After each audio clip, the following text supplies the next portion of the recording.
Évangile selon Luc. Chapitre 1.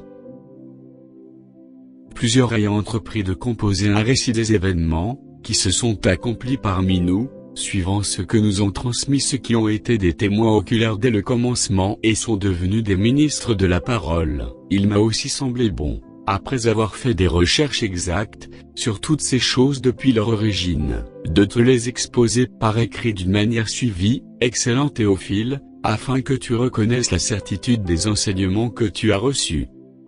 Du temps d'Hérode, roi de Judée, il y avait un sacrificateur, nommé Zacharie, de la classe d'Abia, sa femme était d'entre les filles d'Aaron, et s'appelait Élisabeth.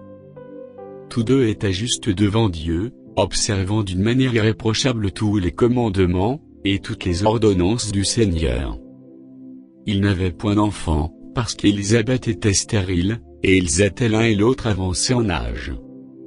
Or, pendant qu'il s'acquittait de ses fonctions devant Dieu, selon le tour de sa classe, il fut appelé par le sort, d'après les règles du sacerdoce, à entrer dans le temple du Seigneur, pour offrir le parfum.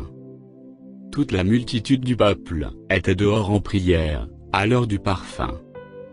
Alors un ange du Seigneur apparut à Zacharie, et se tint debout à droite de l'autel des parfums. Zacharie fut troublé en le voyant, et la frayeur s'empara de lui. Mais l'ange lui dit, « Ne crains point, Zacharie, car ta prière a été exaucée. Ta femme Élisabeth t'enfantera un fils, et tu lui donneras le nom de Jean. Il sera pour toi un sujet de joie et d'allégresse, et plusieurs se réjouiront de sa naissance. Car il sera grand devant le Seigneur. Il ne boira ni vin, ni liqueur enivrante, et il sera rempli de l'Esprit Saint dès le sein de sa mère. Il ramènera plusieurs des fils d'Israël au Seigneur, leur Dieu.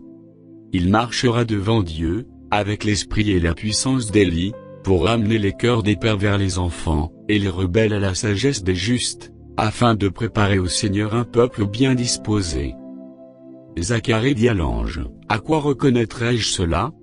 Car je suis vieux, et ma femme est avancée en âge. » L'ange lui répondit, « Je suis Gabriel, je me tiens devant Dieu, j'ai été envoyé pour te parler, et pour t'annoncer cette bonne nouvelle.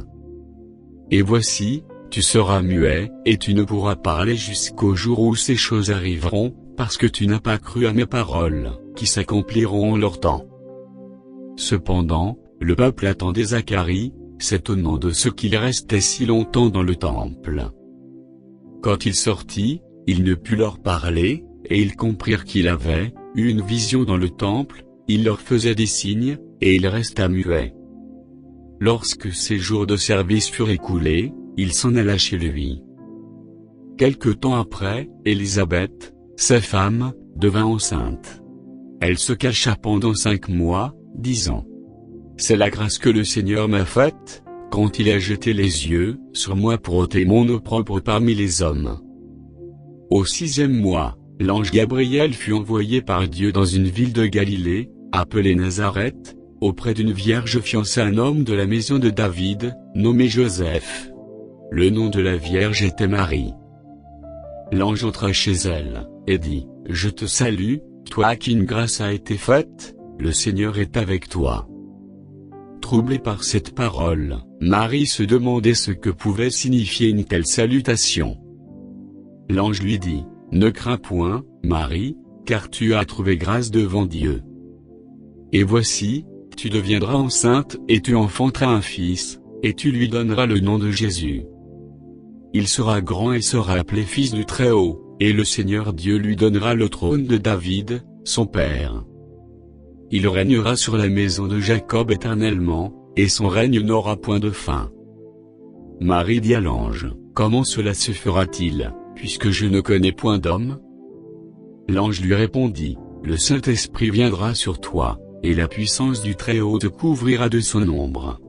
C'est pourquoi le Saint-Enfant, qui naîtra de toi sera appelé Fils de Dieu. Voici, Élisabeth, ta parente, a conçu, elle aussi, un fils en sa vieillesse, et celle qui était appelée stérile est dans son 6e mois. Car rien n'est impossible à Dieu. » Marie dit, « Je suis la servante du Seigneur, qu'il me soit fait selon ta parole. » et l'ange la quitta. Dans ce même temps, Marie se leva, et s'en alla en hâte vers les montagnes, dans une ville de Juda.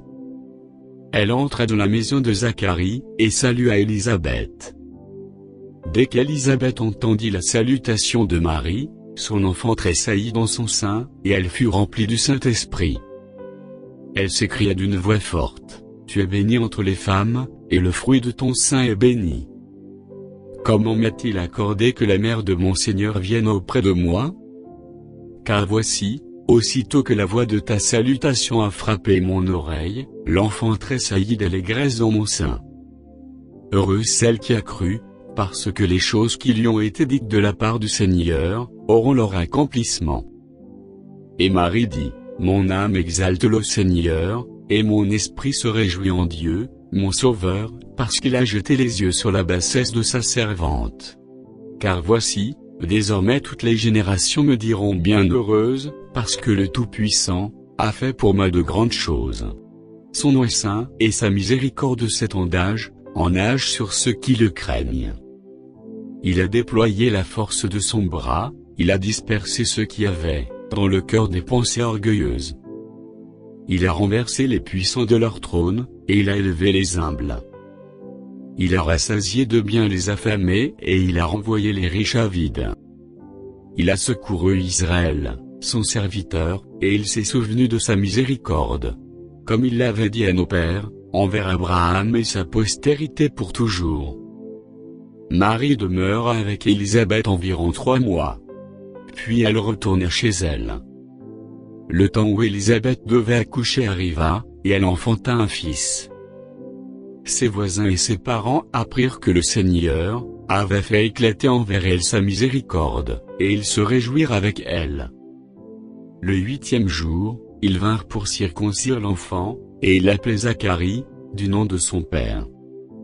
Mais sa mère prit la parole, et dit, « Non, il sera appelé Jean. » Ils lui dirent, « Il n'y a dans ta parenté personne qui soit appelé de ce nom. » Et ils firent des signes à son père, pour savoir comment il voulait qu'on l'appelle.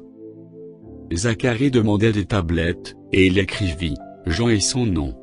Et tous furent dans l'étonnement. Au même instant, sa bouche s'ouvrit, sa langue se délia, et il parlait, béni son Dieu. La crainte s'empara de tous les habitants d'alentour, et, dans toutes les montagnes de la Judée, on s'entretenait de toutes ces choses. Tous ceux qui les apprirent les gardèrent dans leur cœur, en disant, que sera donc cet enfant? Et la main du Seigneur était avec lui. Zacharie, son père, fut rempli du Saint-Esprit, et il prophétisa, en ces mots. Béni soit le Seigneur, le Dieu d'Israël, de ce qu'il a visité et racheté son peuple, et nous a suscité un puissant sauveur, dans la maison de David, son serviteur, comme il avait annoncé par la bouche de ses saints prophètes des temps anciens, un sauveur qui nous délivre de nos ennemis, et de la main de tous ceux qui nous haïssent. C'est ainsi qu'il manifeste sa miséricorde envers nos pères, et se souvient de sa sainte alliance, selon le serment par lequel il avait juré à Abraham, notre père, de nous permettre, après que nous serions délivrés de la main de nos ennemis, de le servir sans crainte, en marchant devant lui dans la sainteté, et dans la justice tous les jours de notre vie. Et toi, petit enfant, tu seras appelé prophète du Très-Haut, car tu marcheras devant la face du Seigneur, pour préparer ses voies, afin de donner à son peuple la connaissance du salut, par le pardon de ses péchés, grâce aux entrailles de la miséricorde de notre Dieu, en vertu de laquelle le soleil levant nous a visités d'en haut, pour éclairer ceux qui sont assis dans les ténèbres et dans l'ombre de la mort, pour diriger nos pas dans le chemin de la paix. Or, l'enfant croissait, et se fortifiait en esprit. Et il demeura dans les déserts, jusqu'au jour où il se présenta devant Israël.